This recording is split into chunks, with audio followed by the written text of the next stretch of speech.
Buenas, ¿cómo va? Bueno, en este video la idea es ver un poco las bases de Photoshop, ver un par de herramientas que les van a servir para sus trabajos, desde lo básico para, digamos, quienes no tengan ni idea de cómo se usa Photoshop, y también ir viendo ciertas herramientas que por ahí alguien por ejemplo, M1 no conozca, o ciertos truquitos que les seguramente vaya a ser muy útil. Así que, bueno, arrancamos. Lo primero que van a ver cuando abran Photoshop va a ser esta pantalla en la cual van a tener, bueno, todos sus trabajos recientes, y estas dos pestañitas de crear nuevo y abrir. También, si no, pueden crear a partir de donde dice archivo. Bueno, vamos a empezar creando un archivo nuevo y acá vamos a hacer una serie de cuestiones. Bien, lo primero que, digamos, tenemos que entender para saber cómo crear en Photoshop, sobre todo si queremos hacer una edición de una imagen, una lámina, etcétera, es entender que nosotros vamos a usar que Photoshop labura con píxeles, o sea, con mapas de píxeles. Así como, por ejemplo, su pantalla, su monitor, porque voy a estar en este video, son un montón de pixelitos chiquititos, chiquititos, chiquititos, todos apilados uno al lado del otro, y eso genera la imagen. Bueno, de la misma manera, Photoshop nos va a permitir controlar de esa manera, a diferencia de, por ejemplo, Illustrator, que labura con vectores, que es otra cuestión. Entonces, para poder laburar en Photoshop, lo primero que tenemos que definir es el tamaño de nuestro mapa de píxeles, de nuestro canvas, si se quiere, que sería el nombre correcto.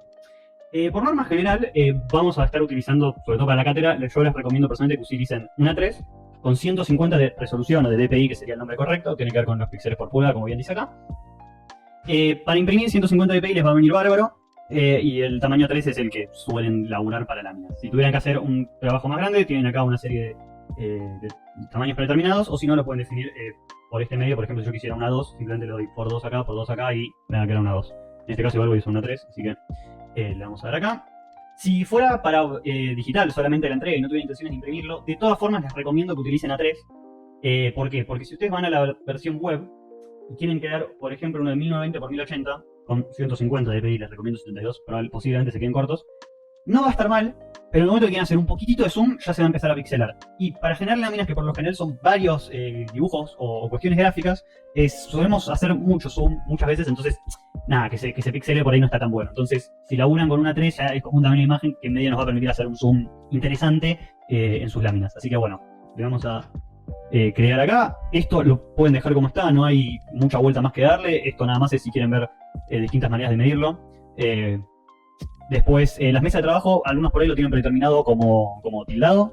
Les recomiendo que lo destilden por ahora, si no saben usar Photoshop y no saben lo que es una mesa de trabajo. Después en el video lo vamos a ir viendo que es una mesa de trabajo y les va a servir. El resto lo pueden dejar así como está, le pueden mandar 16 bits, pero no es necesario. Ya con esto ya tenemos suficiente como para empezar a laburar. Creo que me confundí, o supongamos que se confundieron y agarraron un tamaño que no les interesa. Bueno, pueden ir a tamaño de imagen, la herramienta, me salió por este lado, y pueden modificar acá ya sea el DPI o el tamaño de imagen, etcétera, etcétera, etcétera. Al final no me confundí, así que lo vamos a dejar así como está. Bien, bueno, esto que tenemos acá es lo que se llama el canvas. Es decir, nuestra hoja donde vamos a estar laburando, y bueno, toda una serie de cuestiones y herramientas que nos van a ser muy útiles. La primera y la más importante para que entiendan cómo funciona Photoshop es la herramienta de capas, que la van a tener por defecto acá. Si no la tienen, buscan acá en ventana, capas. Todas las herramientas, todas las ventanas estas que no lleguen a encontrar, ustedes no las tienen, ventana, y buscan el nombre en cuestión. Igual por defecto se les abren bastantes, lo mejor es que las vayan sacando y después se les suma buscarlas igualmente por acá. Bien, bueno, entonces, ¿qué quiere decir que esto labura por capas? Piénsenlo como si fuera una serie de capas de papel en blanco. Es decir, vamos a hacer algo súper básico, que va a ser lo siguiente. No se preocupen que ya voy a estar explicando cómo funcionan estas herramientas. Bien, acá tenemos dos formas, dos elipses. Digo elipses cuando son círculos perfectos. Que como pueden ver, uno está por detrás del otro. Este orden, por ahí algunos laburan en Word cuando están en primer año por lo general. ¿Cómo hacen para que uno quede adelante del otro? Bueno, le dan clic derecho y le dan traer imagen al frente. Bueno, Photoshop tiene una manera que es mucho más organizada para laburar, que es por capas. Es decir, como la capa elipse 2, elipse 1, que es la verde, está por encima de la capa elipse 2, yo voy a ver siempre por encima de las capas que estén, valga la redundancia, arriba de él. Entonces, si yo quisiera que, por ejemplo, este elipse esté por encima de este otro, simplemente tendría que mover esta capa al fondo o traer esta hacia arriba. Esto que ahora comento y parece algo súper sencillo, cuando empiezan a tener un proyecto complicado con un montón de cuestiones y dibujos gráficos y tal, bueno, tener un buen orden y una buena organización de capas le va a ser primordial para poder empezar a laburar en Photoshop. De hecho, ustedes acá ya están teniendo una serie de herramientas que les van a ser súper útil para elaborar sobre esas capas. Este cosito de más para poner más capas, y este que va a ser súper útil es para agrupar las capas. ¿Ves? Yo entonces ahora puedo, por ejemplo, quedarme el grupo elipses, qué sé yo, por ejemplo. Y esto que ahora puede parecer súper sencillo, y digamos, no sé, poder empezar a hacer un montón de cuestiones a partir de estas capas, van a ver que más adelante va a ser algo primordial para poder empezar a laburar.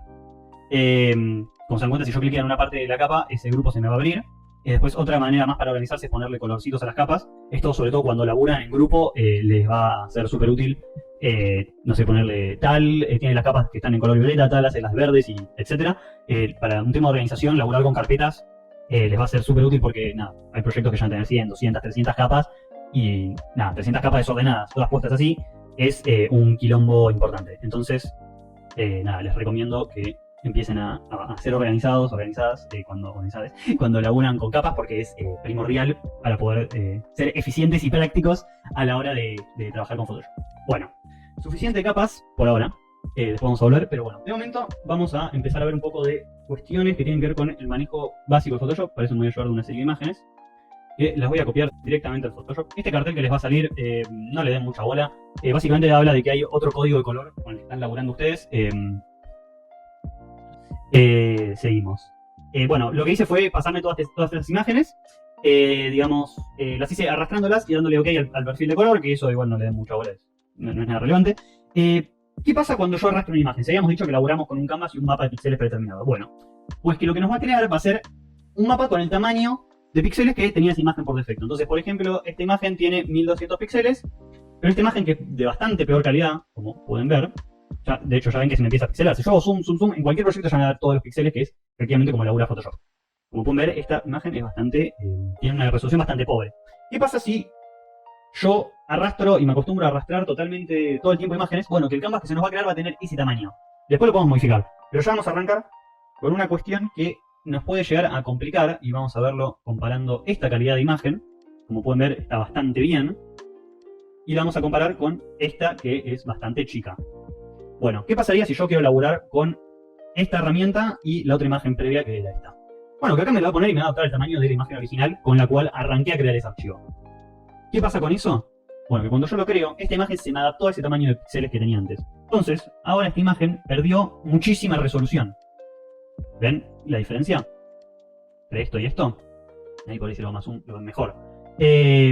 Nada, importante siempre, si van a laburar con muchas imágenes, darle bola al tamaño del canvas. Posiblemente lo mejor sea siempre crearlo como lo creamos recién, que es con este canvas original, diciéndole el tamaño del archivo que queremos tener, y a partir de ahí empezar a arrastrar las imágenes, ¿no? Simplemente. Bien. Y una vez que nos carga, le damos acá, listo. Y se mantiene el tamaño original de la imagen, que como es más chica que este canvas, lógicamente, digamos, llega hasta el tamaño original. Si es más grande no se adapta, si es más chica llega hasta donde llegó. Bien. Vamos a hacer otra cosa más que tiene que ver con las imágenes. Y vamos a tomar una imagen que va a funcionar exactamente igual que una forma, una elipse en cuanto al manejo. Después, obviamente, las formas tienen otras características que las vamos a ver más adelante. Y la quiero rescalar o mover o rotar. Bueno, con control T voy a poder rescalarlas, rotarlas, etcétera, etcétera, etcétera. Bueno, bien, volvemos. Un pequeño paréntesis. Por cuestiones de tiempo, lo que vamos a ver acá, obviamente, como avisé en un inicio, son las cuestiones más básicas de Photoshop y un par de herramientas que les van a ser útiles. ¿Esto qué quiere decir? Que ustedes no es que ahora ya terminan este video y son unos masters capos del Photoshop. Photoshop es un programa completísimo que van a usar acá hasta el día que se reciban y cuando se reciban también. Entonces, digamos, van a tener que seguir aprendiéndolo el programa.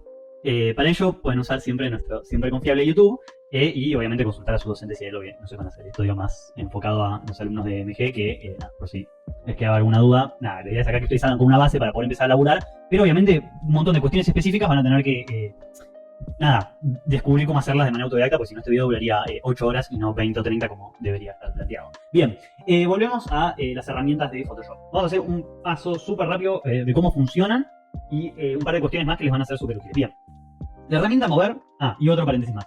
A partir del 2020, si ustedes se paran en la imagen, van a tener un mini video de cómo funciona. Les va a servir bastante, sobre todo para herramientas que no funcionan. Igual tranqui que yo ahora voy a explicar las principales y las que van a usar posiblemente la mayoría del tiempo. Bueno, bien, herramienta mover. La herramienta mover, como su nombre lo indica, nos va a servir para mover y para seleccionar lo que pase en pantalla. Si yo, por ejemplo, ahora traigo una serie de elipses, no importa, ahí. Y yo quisiera seleccionar, como bien hablamos antes, esto nos selecciona la capa, yo no estoy moviendo toda la imagen.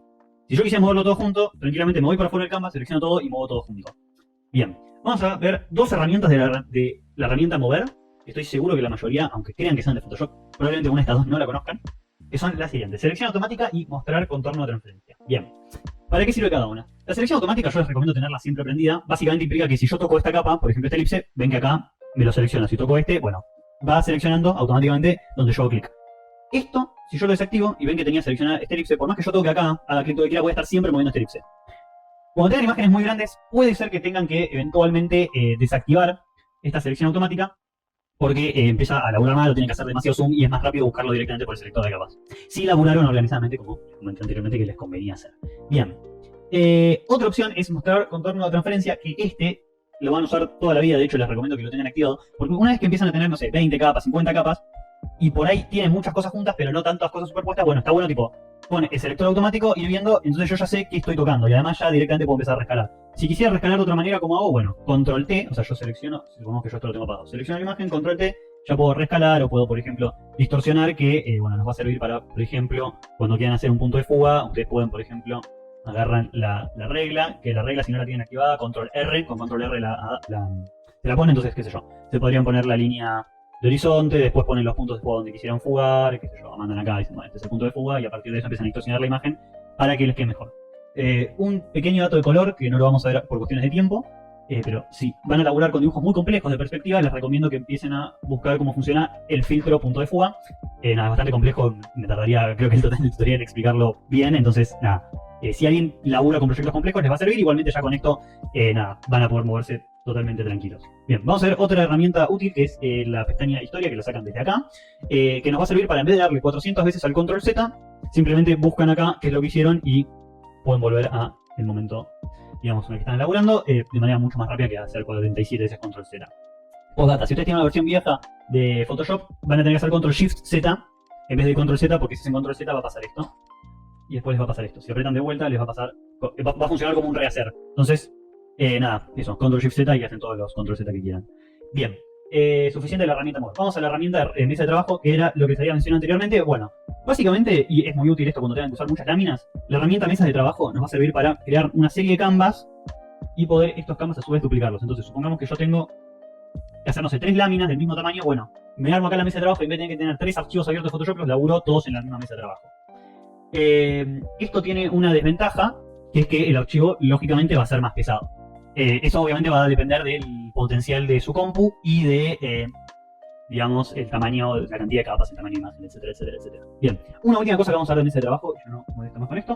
Ustedes por lo general, si tienen una idea mínima de Photoshop, saben que si quieren guardar una imagen, simplemente van a guardar como, y acá le dan tipo y le dan a JPG. Que no es la manera correcta. Y como ven, si abren mesa de trabajo, esa opción no la van a tener disponible. ¿Por qué? Porque como estamos hablando con 3 mesas de imágenes, en las versiones viejas antes lo que hacía era te sacaba una foto de todo este campo, de los 3 campos juntos, y medio no tenía mucho sentido. Así que ahora lo sacaron, y si quieren sacar una foto tienen que ir a la versión correcta, que es exportar como. Ahí les va a saltar una ventanita, y bueno, acá empiezan a modificar las cuestiones necesarias. Bien, si están laburando con un solo canvas, sí van a poder hacer esto. Bueno, ahora no puedo porque lo creé como mesa de trabajo, pero si ustedes están laburando con un canvas que nunca fue mesa de trabajo, lo van a tener habilitado. Igualmente, intenten siempre exportar como JPG o como sea la manera que van a hacer, va a ser bastante más práctico y más correcto hacerlo de esta manera.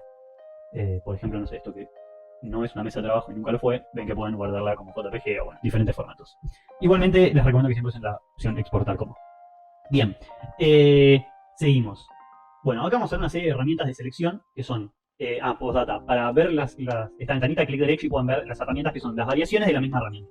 Bien, para seleccionar vamos a tener el clásico marco, que como su nombre lo indica es un marco, el lazo poligonal, que lo van a usar muchísimo, que básicamente nos va a permitir hacer lazos poligonales, como su nombre bien lo indica. A partir de eso nosotros podemos empezar a mover. Si yo estuviera en esta capa, empezaría a mover esa capa. Bueno, para deseleccionar, control D. Bien, ¿y qué es lo que nos interesa de esto? Por ejemplo, si yo transformo con un objeto inteligente, puedo empezar a recortar, a mover y bueno, toda una serie de cuestiones. Para tenerlo como objeto inteligente, la manera más rápida, pueden hacer control B y acá convertir en objeto inteligente. La manera más rápida es ir a buscar un pincel y cuando lo quieran pintar les va a salir el cartelito que me salió recién a mí, le dan que sí y listo. Rasterizar, perdón, no era objeto inteligente, es rasterizar. Si la capa no está rasterizada como ahora, simplemente les va a decir si quieren rasterizar, los va a dejar y bueno, ahí van a poder empezar a hacer modificaciones dentro de la propia capa. Bien, bueno. Vamos a borrar todo esto. Bien, además de esta herramienta de lazo poligonal, tenemos el lazo común y el lazo magnético, que ya les digo, les adelanto de ahora, si tienen la opción, si tienen el Photoshop 20 en adelante, olvídense de la existencia de estas dos herramientas porque no les van a servir. porque tienen esta herramienta que es mucho más interesante. Se llama la resolución. Si ustedes tienen una versión todavía más que esta herramienta, les recomiendo que actualicen porque esto es muy potente. Y vamos a ayudarnos de otra imagen. Este es un foto de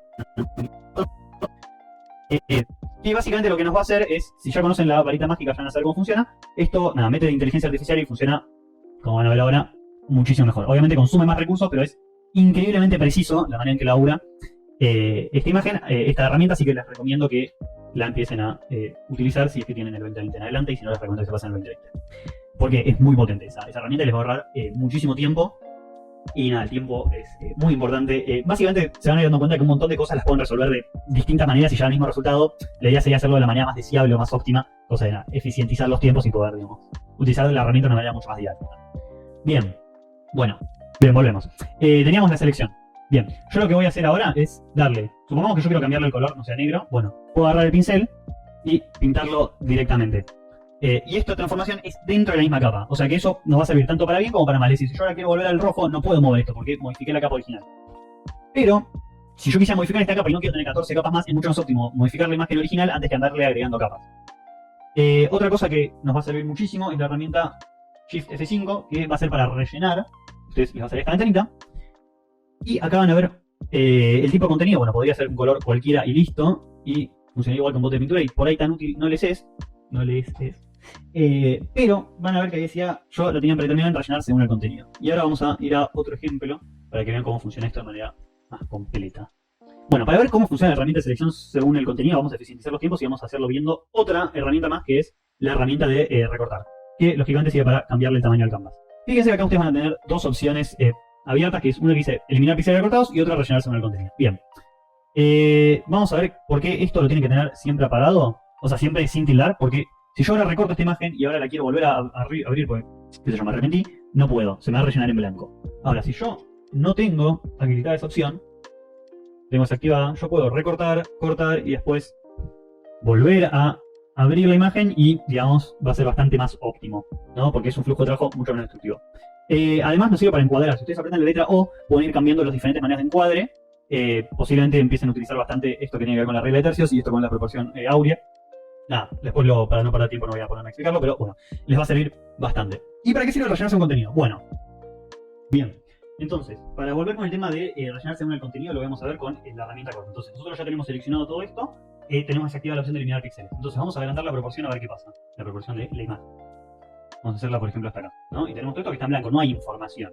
Entonces, lo que va a pasar es que Photoshop va a leer la información que hay en la imagen y a partir de eso, con la inteligencia artificial, va a empezar a, digamos, rellenar esos lugares vacíos. Lógicamente, entre ustedes más quieran agrandar, más chances de que haya algún tipo de error tienen. Lógicamente, si yo quisiera contenido a tirar de cualquier cosa. Pero para pequeñas modificaciones, como por ejemplo esta, bueno, ven que el techo lo hizo perfectamente, el techo del cielo, digamos, lo hizo perfectamente. Acá, digamos, hubo algunos errores, esto siguió bastante bien, acá está un poco raro. Entonces, ¿cómo podríamos rellenar y arreglar esto? Bueno, con nuestra otra fiera herramienta que les va a servir también muchas veces. Una sería probar rellenar según el contenido, y si no funcionase eso, tendríamos que ir a los clásicos parche o tapón clonar, que igual ahí lo arregló bastante bien. Pero bueno, vamos a ver cómo funcionan de todas formas estas dos herramientas que también las van a tener que usar seguramente. Bien, la herramienta tapón clonar, ¿cómo funciona? Bueno, es muy fácil.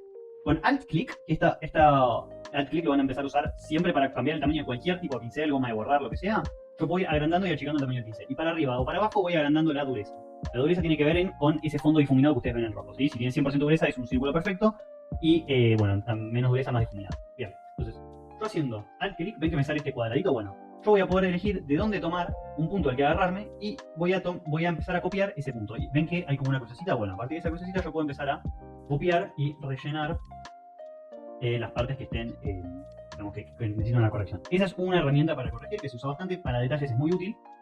Otra herramienta que podemos usar, además de rellenar según el contenido y el tapón clonar, es el parche, que se encuentra acá arriba, y funciona muy similar a cómo funciona el tapón clonar. Básicamente vamos a seleccionar una porción y la vamos a mover a lo que le queríamos arreglar. Entonces, supongamos que yo quiero arreglar todo este cacho acá. Bueno, lo que me convendría es empezar a hacerlo por partes. Agarro, arrastro, voy ahí que está más o menos en negro y esto me lo va a empezar a arreglar. Por ahí acá esto entonces lo tiro más para arriba y va. Y a poquito le vamos dando forma, ¿sí?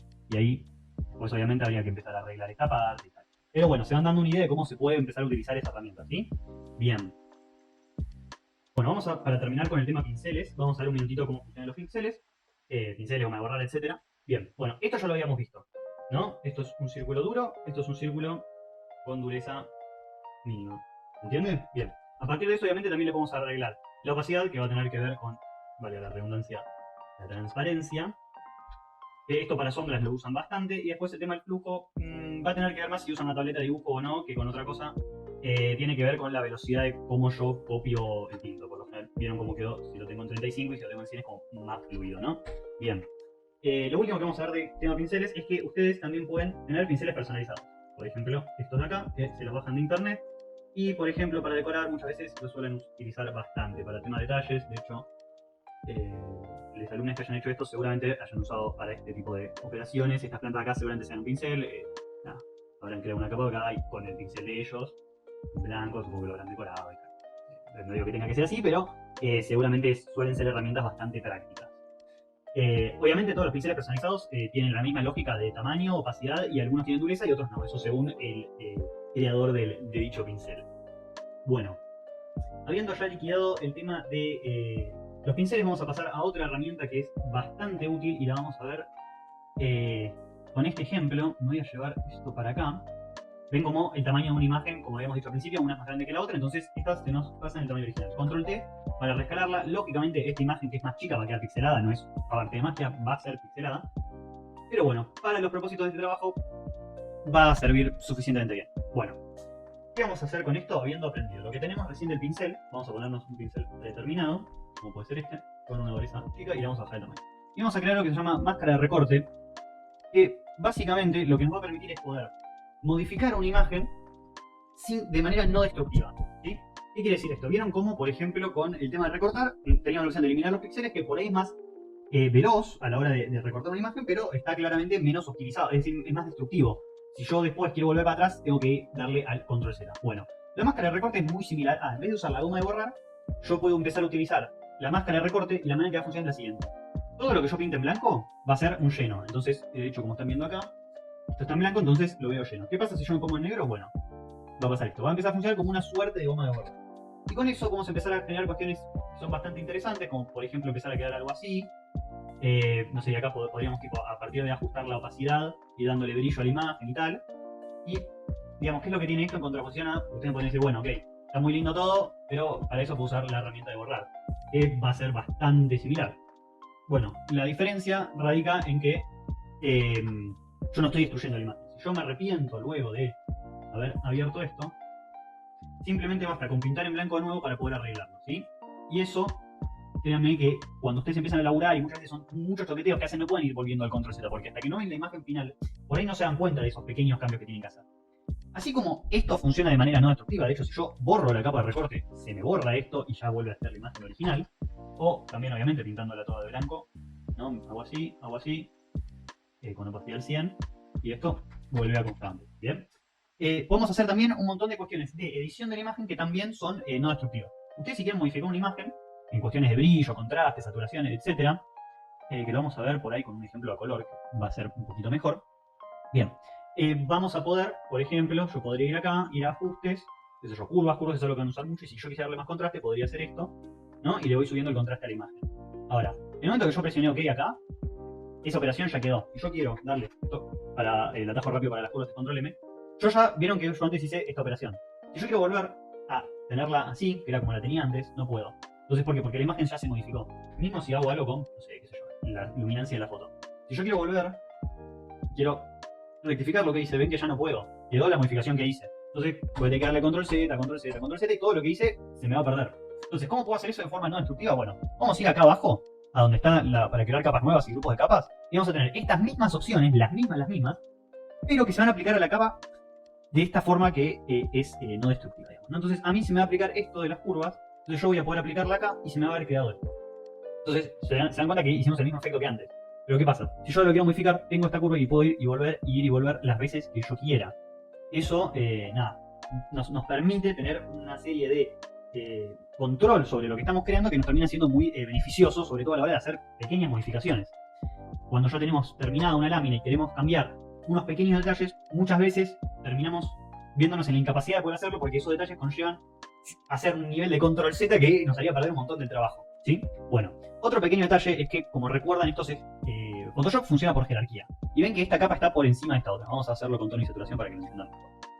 Yo voy a agarrar la saturación, ustedes saben que sin saturación es blanco y negro, colores extra saturados, lo voy a colorear para que se entienda un poco de lo que voy. Y miren lo que va a pasar ahora. Yo voy a agarrar cualquier color, no importa, esto, voy a entrar acá y voy a agarrar el pincel y voy a hacer esto. Y como pueden ver, esto está por encima de la capa de tono y saturación. ¿Qué pasa si yo lo pongo por debajo? Que se me va a aplicársele la opción del filtro que le acabo de aplicar. Ahora, ustedes me pueden decir, está buenísimo porque entonces yo puedo ir generando un montón de capas y aplicarles ajuste a varias capas en vez de tener alguien uno por uno. O ustedes me pueden decir, no, pero yo quiero que esto esté solo para esta capa. Bueno, entonces, ¿cómo van a hacer para que solo esté para esta capa y no tengan que empezar a reordenar todo? Alt, clic, Alt, clic. Una vez que ustedes hacen Alt, clic, quiere decir que esto se va a aplicar solamente a la capa que está por debajo. ¿Qué quiere decir? Que si yo esta la capa la paso, por ejemplo, acá, va a desaparecer, lógicamente, porque está por debajo. Pero, si yo, por ejemplo, decidiera borrar esta imagen, acá, no importa. Ven que se mantuvo el violeta, el magenta que habíamos creado. Lo podríamos haber hecho, ¿no?, con una capa de recorte y hacerlo de una manera mucho menos destructiva, ¿no? Explicarse un ratito, ¿no? Lo pintaríamos de negro, pintaríamos la capa de negro y esto empezaría a salir como corresponde. Bien. Bueno, habiendo repasado la mayoría de las herramientas principales que nos da Photoshop, obviamente quedaron que no vimos, bueno, el bote de pintura, ya saben, apretan y pintan, la herramienta de texto, nada, para el texto, ustedes acá pueden elegir la tipografía, el tamaño, bueno, ya saben cómo funciona esto, no necesitan que yo se los explique. Sí sepan que pueden cargar tipografías, eso se hace descargando el archivo .font y después dándole clic. Bueno, si tienen Windows igual es bastante sencillo, bastante intuitivo de hacer. Una recomendación es que no usen letra de fantasía por norma general, igual tampoco es que no usen Comic Sans, qué sé yo.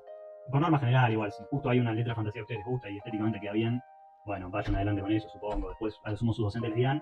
Por norma general, es recomendable no utilizar letra de fantasía. Bien, como puede ser, por ejemplo, Comic Sans.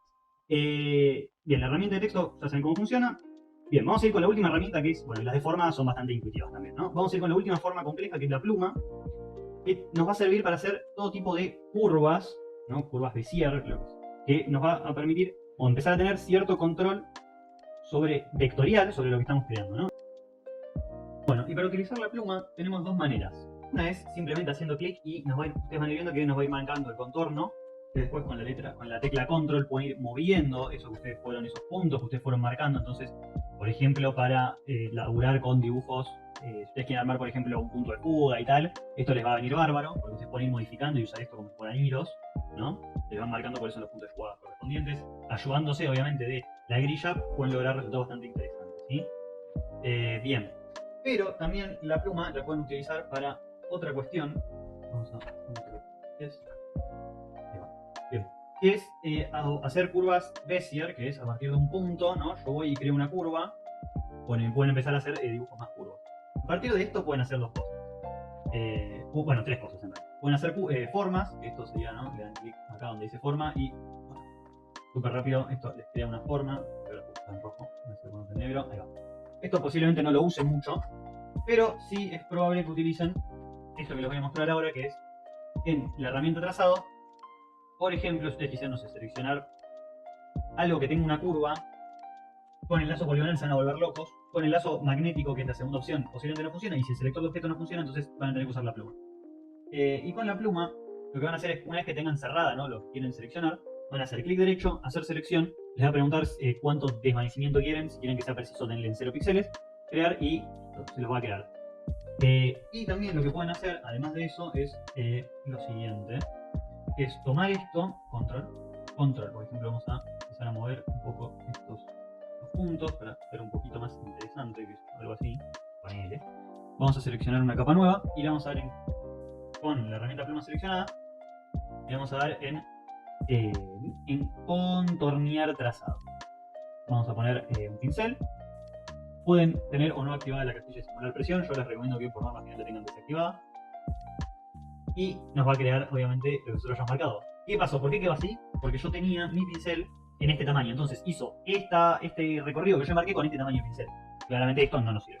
Pero ¿qué pasa si yo ahora me pongo otro color, ponerle así, me bajo el tamaño del pincel a este tamaño, le bajo la dureza también, ya que estamos, algo ahí, y hacemos la misma operación? Bueno, entonces vamos a darle a contornear trazado con el pincel y ahora nos quedó algo bastante más interesante, ¿no? Y esto obviamente lo pueden mover y bueno, ya es una línea más, ¿no? Bien, vamos a ver lo último y ya con esto terminamos, que es la herramienta de línea de tiempo, que para los GIFs les va a venir bárbaro. ¿Sí? Corto, armo una escena y les explico cómo funciona. Bueno, habiendo armado una escena, una pequeña escena a modo de ejemplo, vamos a ver cómo funciona la línea del tiempo. Bien, entonces, lo primero que tenemos que entender para la línea del tiempo es que lo que va a suceder es que una vez que nosotros creemos la animación, la manera en la que va a funcionar esta línea de tiempo, que va a ser por frames, es decir, frame por frame, es decir, esto es útil para hacer GIFs, no es útil para hacer animaciones fluidas, de hecho va a ser bastante ineficiente si queremos hacer animaciones fluidas, porque vamos a intentar hacer una cantidad importante de GIF, de frames, para tener fluidez. 24 por segundo sería lo que ven por la tele, entonces, así, para un segundo de animación, 24 frames, medio que va a ser bastante, entonces. Tengan eso en cuenta. Esto en realidad es para crear otro tipo de situaciones un poco más no tan fluidas. Pero bueno, básicamente para entender cómo funciona cada frame, lo que vamos a hacer es, nosotros vamos a crear toda la animación y vamos a dejar todas las capas apagadas. Y a medida que van surgiendo distintos tipos de situaciones, los vamos a ir prendiendo en distintos frames. Entonces, vamos a poner un ejemplo muy rápido. Mi idea es hacer algo bastante sencillo, que es, ir que este cuadrado rojo que sale la hora, bueno, como que vaya un poco saliendo y no vaya como haciendo esta situación. Bueno, y a partir de eso se van a ir ocurriendo distintas cosas. Entonces, ¿cómo debería hacer yo? Bueno, lo primero que tendría que hacer es, en el frame 1, tener todo lógicamente apagado. Ese sería el frame original. Bien. En el frame 2, entonces, lo que voy a hacer va a ser apagar todos. Apretando clic, ustedes pueden apretar y prender varias capas. Y paréntesis. Si quieren aislar una capa, alt y clic y les queda solamente esa capa. Eso les va a servir también. Bueno, entonces yo acá crearía mi segundo frame y le daría más. Y haría mi siguiente frame. Entonces empezaría a ir subiendo el número de frames y ya van viendo que va quedando algo que si le damos play, no sé, que algo que empieza a tener un poco empieza a ser un poco más interesante, ¿no? Bien, si nosotros quisiéramos que esto no fuera tan fluido que posiblemente les convenga, nosotros acá podemos seleccionar todos los frames y poner cuánto queremos que dure. Por lo general 0.2 está relativamente bien, a veces lo pueden hacer un poquito más lento, un poquito más rápido, eso es cuestión de ir probando. A veces hacen mucho lo que es cortes y ir cambiando, ir moviendo ese corte, y por ahí está bueno que sea medio segundo cada imagen o un segundo cada imagen, como para poder detenerse y ir viendo bien cada parte del detalle, ¿sí? Bueno, ahora voy a cortar y voy a terminar de armar la animación con todo esto que le armé para que vean, entiendan un poquito cómo puede llegar a funcionar esto del clip, vemos cómo se exporta y ya estaríamos, ¿sí? Bueno, volvimos habiendo terminado ya lo que sería la animación, ¿sí? Básicamente hicimos esto que mostré recién y bueno, después le fuimos creando diferentes situaciones, frame por frame. Lo ideal sería que ustedes tengan todas estas capas ordenadas como les mencioné al principio del video. Entonces después, simplemente, si ustedes manejan un buen orden con esto, dejan todo apagado y lo único que tienen que hacer es ir prendiendo capas a medida que quieran ir generando el movimiento. Y esto que por ahí parece un montón, 65 frames, ¿no? Y se hizo en 10 minutos, 15 como mucho. Es simplemente eso, tener un orden, entonces después simplemente cuando quiero animar, prendo, apago las capas que necesito, tuki, y ya está. Tengan en cuenta una cosa, si ustedes modifican algo en este frame, vamos a hacer, por ejemplo, voy a agarrar esta capa y lo voy a borrar. Miren lo que va a pasar acá abajo, Se me borran todas esa capa. Bueno, entonces si la borramos, se borran todas. Ahora bien, si la movemos, no ocurre lo mismo. Si ven que se queda solamente en este movimiento. De todas formas, yo les recomiendo que intenten laburar capa por capa con una animación porque después se hace muy engorroso encontrar dónde hicieron ese movimiento y después se arrepienten y lo quieren volver a poner donde estaba y no le encajan justo a los píxeles y es como todo un tema. Entonces, lo mejor es simplemente prender y apagar capas, es el método más eficiente que encuentro yo. Entonces, nosotros ya tenemos la animación final de lo que queremos animar, que es todo esto, toda esta animación que estuvimos generando. Entonces, ahora vamos a dejarla que termine.